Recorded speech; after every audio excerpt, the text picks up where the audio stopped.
Hello everyone, welcome back to my channel road tripping with Shubham. तो अगर आप अभी गोवा की ट्रिप प्लान कर रहे हैं मई में, आज 10th में है, तो आप मई के अराउंड गोवा की अगर ट्रिप प्लान कर रहे हैं, इस समय वॉर भी चल रही है, प्लस इस समय ऑफ सीजन भी है गोवा का। तो आप अगर सिचुएशन देखना चाहते हैं कि गोवा में इस समय क्या सिचुएशन है, यहाँ पे टूरिस्ट आ रहे हैं नहीं आ रहे, कैसा माहौल है, सब सेफ है नहीं है, तो सारे के लिए मैं आपको इस वीडियो में अपडेट दे दूंगा, ताकि आपको पता लग जाए कि अगर आप गोवा की ट्रिप प्लान कर रहे हैं अभी या फिर एक हफ्ते बाद, 2 हफ्ते बाद, तो कैसा सिचुएशन होगी गोवा में। तो आज 10th में है, सैटरडे का है, तो कल पूरा यहाँ पे गोवा में भरा हुआ था, हर जगह फुल था। थर्सडे को नहीं था, लेकिन फ्राइडे को पूरा फुल था, शायद इसलिए भी कि वॉर की वजह से बहुत जगह प्रोटोकॉल्स लगे होंगे, तो लोग गोवा आ गए होंगे, क्योंकि गोवा खुला हुआ है। बाकी यहाँ पर टूरिस्ट आ रहे हैं, बहुत सारे टूरिस्ट आ रहे हैं, इंडियन टूरिस्ट है, फॉरेन टूरिस्ट कम है इस समय, क्योंकि फॉरेन टूरिस्ट जो होते हैं वो पीक सीजन में आते हैं, इस समय नहीं आते। बीचेस भरे हुए हैं, वैगेटर बीच पूरा भरा हुआ है, मैं आपको इसमें दिखाता हूँ। एंजूना बीच भी पूरा भरा हुआ है, और बागा बीच, कैलंगुड तो वैसे भी पूरा 12 मंथ्स भरे रहते हैं। तो लोग आ रहे हैं, अच्छा है यहाँ पे, माहौल भी अच्छा है, नाइट लाइफ भी इस समय सही है गोवा की। प्लस अगर आप एकदम टॉप में थोड़े खाली बीचेस के लिए जाना चाहते हैं तो आप टॉप साइड पे जा सकते हैं। मॉर्जिन एशवी में इस जगह पे आपको कम क्राउड मिलेगा, प्लस साउथ गोवा में आपको इस समय कम क्राउड मिलेगा, क्योंकि ये सारी जगह पे फॉरेन टूरिस्ट ज़्यादा आते हैं, तो वो अभी आने रहे। बाकी मैं सारे अपडेट्स आपको देते जाता हूँ कि मैं कौन से बीचेस पे गया था और वहाँ पे क्या क्या सिचुएशन थी। तो सबसे पहले मैं गया था फ्राइडे को आफ्टरनून में वैगेटर में। तो वैगेटर में ये सिचुएशन थी, क्राउड था, अच्छा था, फैमिलीज वगैरह सब आ रखे थे, बहुत सेफ है, ऐसा नहीं है कि आप इस समय नहीं आ सकते, सेफ है। मेरे ख्याल से इसलिए भी ज़्यादा क्राउड आ रखा था क्योंकि लॉन्ग वीकेंड था, second Saturday Sunday plus Monday को बुध पूर्णिमा थी, तो 3 दिन की छुट्टी थी, और साथ ही साथ बहुत सारी जगह प्रोटोकॉल्स लगे होंगे, तो वो लोग फिर यहाँ पे ट्रैवल कर रहे होंगे, तो इसलिए ज़्यादा रश है यहाँ पे। और उसके बाद मैं सैटरडे को गया था एंजूना में भी अच्छा क्राउड था। एंजूना तो वैसे भी हैपनिंग रहता है, तो एंजूना में पूरा भरा हुआ था। और उसके बाद मैं जो है बागा और कैलंगुड नहीं गया, बट बागा और कैलंगुड तो हमेशा 12 मंथ्स भरा रहता है, तो आप वहाँ पे भी जा सकते हैं। इसके अलावा मैं मॉर्जिम में गया था संडे को दोपहर को। तो मॉर्जिम में संडे को दोपहर को ये सिचुएशन थी, ठीक था क्राउड, जितना फॉरेन टूरिस्ट होते हैं उतने नहीं थे इस समय, बट हाँ इंडियन टूरिस्ट थे, प्रॉपर थे। तो इस समय आया जा सकता है गोवा में, बहुत अच्छा टाइम आने के लिए। आपको यहाँ पे स्टेज भी इस समय बहुत सस्ते मिल जाएंगे। नॉर्मल टाइम पे जो स्टेज आपको 3000-4000 में मिलते हैं, वो इस समय आपको 1500-1600 रुपीज़ में मिल जाएंगे, तो ये बहुत अच्छा टाइम आने का गोवा में। बाकी इसके अलावा वाटर स्पोर्ट्स, हाँ, अगर वाटर स्पोर्ट्स के क्या प्राइजेस पड़ेंगे आपको, तो 1400-1500 रुपीज़ पड़ेंगे वाटर स्पोर्ट्स के प्राइजेस। अगर आप 6 राइड्स 5 राइड्स का जो भी होता है उनका कॉम्बो वो लेते हैं, तो आपको 1400-1500 रुपीज़ पड़ेगे। बाकी अगर आप ज़्यादा बंदे हैं तो आप उनसे बार्गेन करा सकते हैं, क्या पता वो कर दे। उसके अलावा स्कूटी का प्राइस आपको पड़ेगा 350 के अराउंड, 350-400। और जो कार का रेंट हमने ली थी, कार बलिनो ली थी ग्रे कलर की, उसका हमें प्राइस पड़ा था 1100 रुपीज़ पर डे का।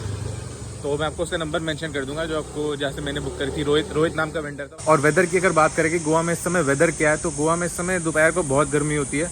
आप दोपहर को मुश्किल है ट्रैवल करना, स्कूटी वगैरह पे, कार पे कर सकते हैं ट्रैवल। दोपहर के बाद जैसे 4-5 बज जाते हैं, उसके बाद हाँ प्लेजेंट होता है। बहुत ज़्यादा भी इस समय अच्छा वेदर नहीं है कि हवा चल रही है, बट ठीक है, आप ट्रैवल कर सकते हैं। आप कहीं भी क्लब में जाएंगे तो वहाँ पे सब जगह पंखे चल रहे होते हैं, क्योंकि इस समय गोवा में जो है गर्मी हो जाती है। इस समय जो गोवा का पीक, जो ठंड का सीज़न है, वो खत्म हो जाता है, वो जनवरी फरवरी तक खत्म हो जाता है। तो वेदर में गर्मी है, बट हाँ आप शाम के बाद ट्रैवल कर सकते हैं, शाम के बाद थोड़ा प्लेजेंट हो जाता है। सनसेट के टाइम पे अच्छा होता है वेदर, और रात को भी ठीक होता है, हवा कम चलती है, बट ठीक होता है वेदर। 28-29 डिग्रीज के आसपास होता है। तो ये वेदर अपडेट है यहाँ की।